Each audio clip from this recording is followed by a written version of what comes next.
கர்த்தருடைய பரிசுத்த நாமத்திற்கு மகிமை உண்டாவதாக. கர்த்தரின் நாமத்தினாலே உங்களுக்கு வாழ்த்துதலை சொல்லிக் கொடுக்கிறேன். இந்த நாளிலும் கர்த்தர் ஞானத்தை தருகிறார் என்கின்ற அந்த வேத தியான பகுதியில நாம் சிந்திக்க இருக்கிற காரியம் வாழ்க்கையின் நல்ல பங்கு.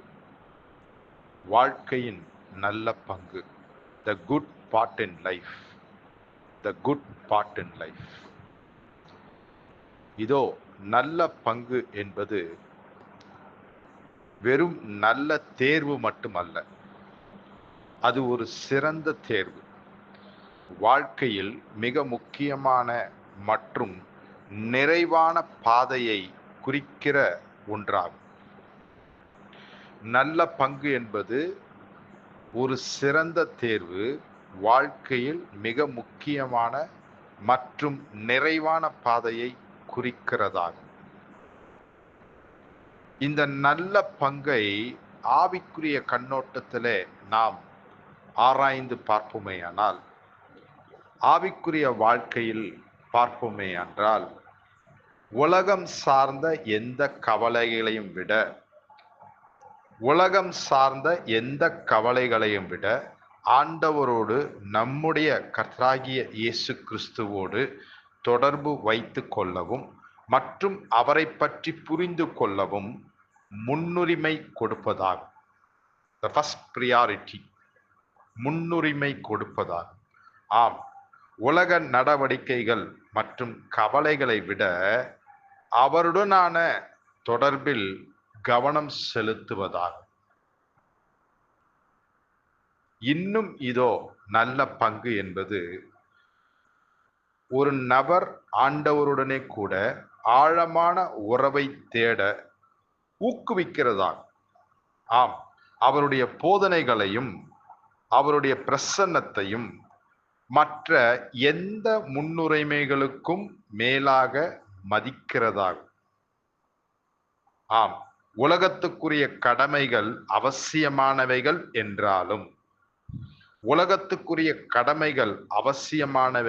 என்றாலும் அவைகள் ஆவிக்குரிய வளர்ச்சியை மற்றும் அவருடனான தொடர்பை வைத்துக் கொள்வதிலிருந்து மறக்கவோ அல்லது திசை திருப்பவோ கூடாத ஒன்றாகும். அதுதான் நல்ல பங்கு. இதைத்தான் ஆண்டவர் நம்முடைய கர்த்தராகிய இயேசு கிறிஸ்து மரியாளிடம் உண்டாயிருந்ததென்று சொன்னார். இதோ லூக்கா எழுதிய சுவிசேஷம் 10ஆம் அதிகாரம் 38 முதல் 42 வசனங்களில் இந்த காரியங்கள் அவராலே சொல்லப்பட்டிருக்கிறது. ஆம், இங்கே மார்த்தாள், மரியாள் என்ற சகோதரிகள் நம்மை போலவே ஆண்டவராகிய இயேசு கிறிஸ்துவை ஏற்றுக்கொண்டனர். ஆம், மார்த்தாள் இயேசு கிறிஸ்துவை ஏற்றுக்கொண்ட பின்பு மத்தேயு 6:24 சொல்லப்பட்டிருக்கிறபடியே நம்மில் அநேகரை போலவே உலக காரியங்களுக்கு, உலகம் சார்ந்த கவலைகளுக்கு முக்கியத்துவம் கொடுத்து ஆண்டவரை பின்னாக தள்ளினார். ஆம், ஆண்டவருக்கும் உலக பொருளுக்கும் ஒருவராலும் சமமாய் முக்கியத்துவம் கொடுக்க முடியாது. உலகத்தை பற்றி கொண்டு தம்மை உண்டாக்கி உருவாக்கினவரை அசட்டை பண்ணுவார்கள். ஹல்லேலூயா, ஹல்லேலூயா. மரியாளோ ஆண்டவர் நம்முடைய கர்த்தராகிய இயேசு கிறிஸ்து சொல்லி இருக்கிறபடியே நம்மில் சிலரை போலவே உலகத்தை பின்னாக தள்ளி தன்னை உண்டாக்கி உருவாக்கினவருக்கு முதலிடம் கொடுத்தார். Praise the Lord. ஆம், மரியாள் ஆண்டவருடைய பாதத்தருகே உட்கார்ந்து அவருடைய வசனத்தை கேட்டுக்கொண்டிருந்தார்.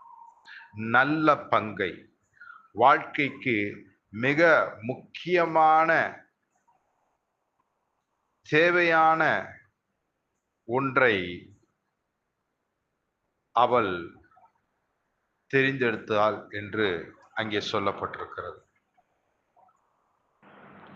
இதோ நம்முடைய ஆண்டவரும் கர்த்தராகிய இயேசு கிறிஸ்துவும் கூட மரியாளை குறித்து சாட்சி கூறியிருக்கிறார்.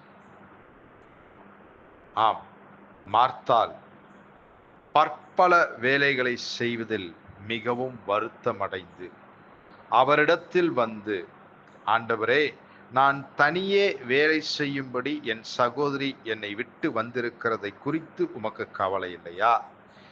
எனக்கு உதவி செய்யும்படி அவளுக்கு சொல்லும் என்றார். ஆண்டவரோ, இயேசு கிறிஸ்துவோ அவளிடத்தில், மார்த்தாளே, நீ அநேக காரியங்களை குறித்து கவலைப்பட்டு கலங்குகிறாய். தேவையானது ஒன்றே, தேவையானது ஒன்றே.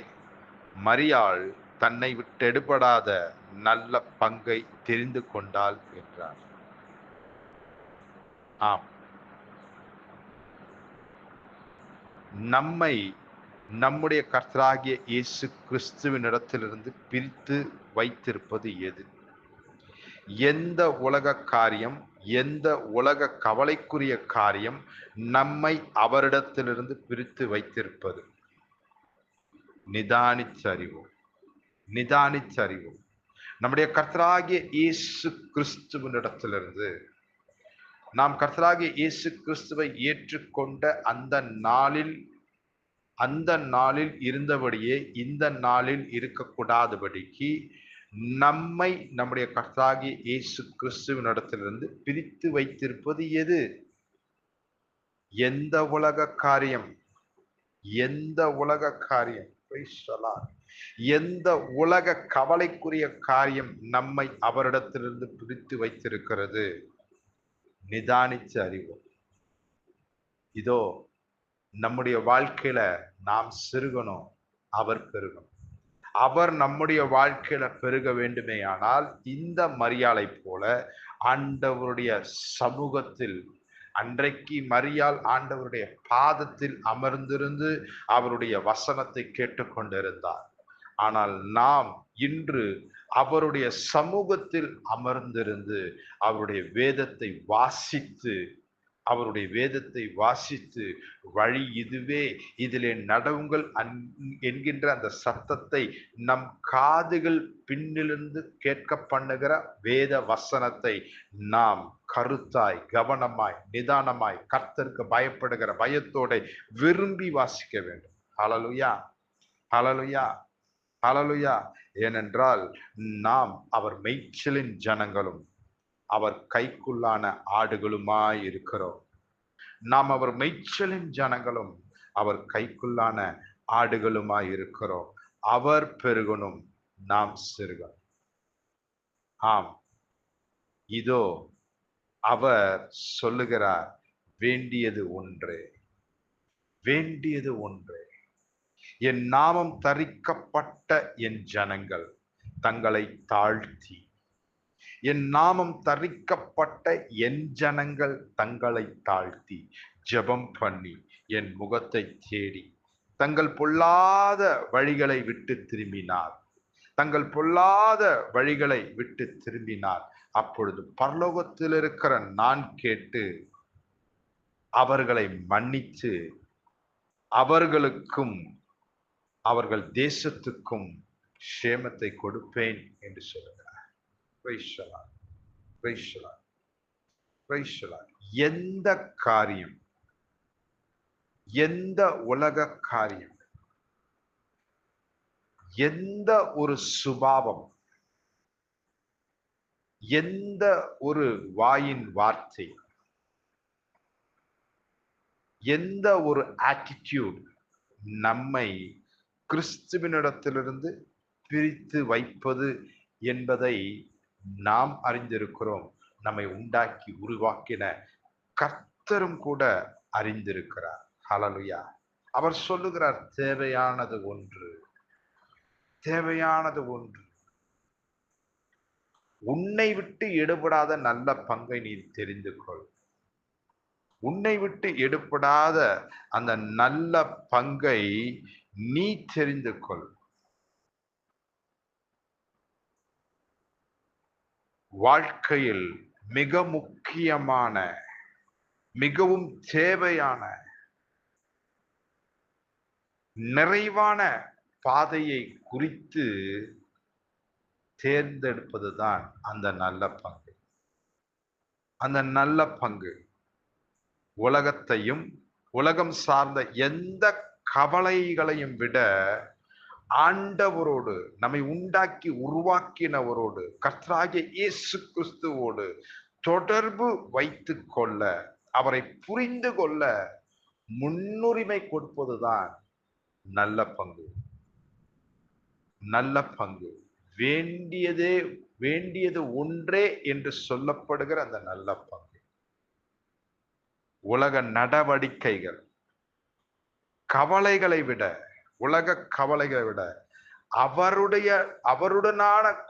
அவருடனான கூட ஒரு உறவை, ஆழமான உறவை ஏற்படுத்தி கொள்வதுதான் அந்த நல்ல பங்கு.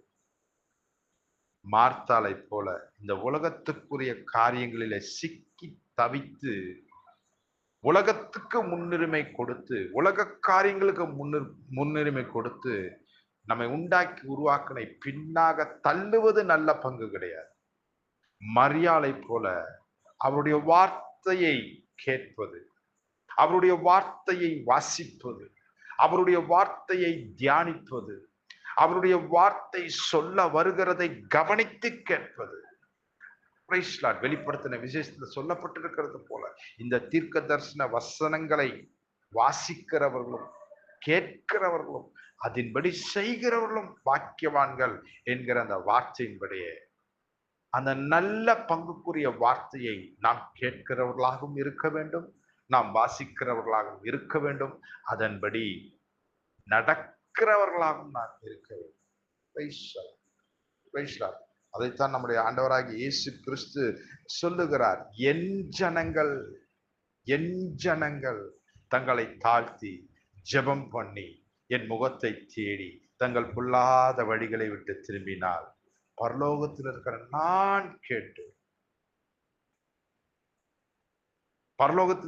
நான் கேட்டு அவர்கள் துன்மார்க்கமான காரியங்களை, அவர்கள் பாவங்களை மன்னித்து அவர்களுக்கு நன்மையானதை, சிறப்பானதை கொடுப்பேன் என்று சொல்லி வாக்கு பண்ணுகிறார். ஆம், நம்மை நாமே நிதானித்தறிவோம். மார்த்தாளை போல கர்த்தரை பின்னாக வைத்திருக்கிறோமா, அல்லது மரியாளை போல கர்த்தரை நமக்கு முன்பாக நிறுத்தி, சங்கீதக்காரனாகிய தாவீதை போலவும் கர்த்தரை முன்பாக நிறுத்தி நோக்கி கொண்டிருக்கிறோம்? கர்த்தர் நம் பட்சத்தில் இருக்கும் பொழுது சகலமும் நன்மைக்கு ஏதுவாய் அது நடந்தேறும். உலகத்தை பின்னாக தள்ளி நம்மை உண்டாக்கி உருவாக்கினவரை, ஆண்டவரை, கர்த்தராகிய இயேசு கிறிஸ்துவை முன்னாக நிறுத்தி அவரை நோக்கி பார்த்து கொண்டிருப்போம், அவரை பற்றி கொள்ளுவோம், அவருடைய வார்த்தைகளை வாசிப்போம், சுவாசிப்போம், தியானிப்போம். அதன்படி நாம் செய்து தேவனுடைய நாமத்துக்கே மகிமை வர பண்ணுவோம். ஆமேன், ஆமேன். கர்த்தர் நம்மை நினைத்திருக்கிறார், அவர் ஆசீர்வதிப்பார். தமக்கு பயப்படுகிற பெரியோரையும் சிறியோரையும் அவர் ஆசீர்வதிக்கிற தேவனாயிருக்கிறார். அல்லேலூயா, அல்லேலூயா. Praise the Lord. கர்த்தருக்கு ஸ்தோத்திரம். ஆமேன்.